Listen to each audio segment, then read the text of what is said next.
Greek legend narrates that years ago, Sisyphus, son of Aeolus and Anardi, was punished by the gods. Sent to the deepest level of Tartarus. He was forced to ceaselessly roll a rock to the top of the mountain. Every day the stone would fall on its own weight. And he would do it again, and again, and again. Pain is carrying the weight of the world as punishment. Pain is suffering in silence.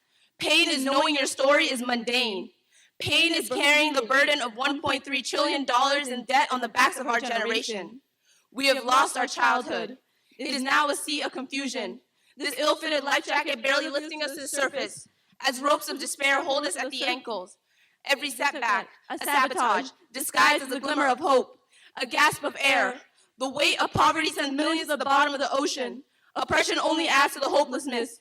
We can no longer tolerate the price tag of our education. How do you expect us to go after a dream so big? It encompasses everything in its path. So bright, it's blinding. Our lives, constant expectations, never whole, never certain. Our parents say one thing. Society says another. And in the midst of all this, we lose ourselves. We conform to the perfect applicant. Our test scores determine our self-worth. Our GPAs are our ticket to opportunity. Our extracurriculars are the cherry on top.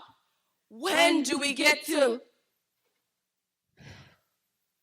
And allow the air to reach the depths of our accomplishments, to fully fill our lungs with oxygen. For the first time, knowing what it feels like to be full, without the pit of dread of an empty application, a tightening noose around our neck, to know what it means to act with a resume creeping in the back of our mind like growing ivy, poisoning everything it touches. What does it mean to have passion, to live beyond a special skill on a CV? Can we do things it's because what we do? We live in lives like a time-lapse video, moments blurring together until we have forgotten what it means to be human, to reflect, to live vulnerable, to learn for learning, to do for doing, to be because that's who we are. When will we stop competing with each other and realize the accomplishment of a peer is not a threat to our success? That upliftment is more than a feminist saying.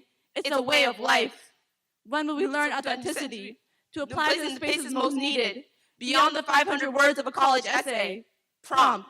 Some students have a skill or passion they would be incomplete without. Please share your story. Response. Every day the rock falls back to place. And every day we wake to a new day of college resumes. And every day we push the rock to the top of the mountain. Again, and again, and again.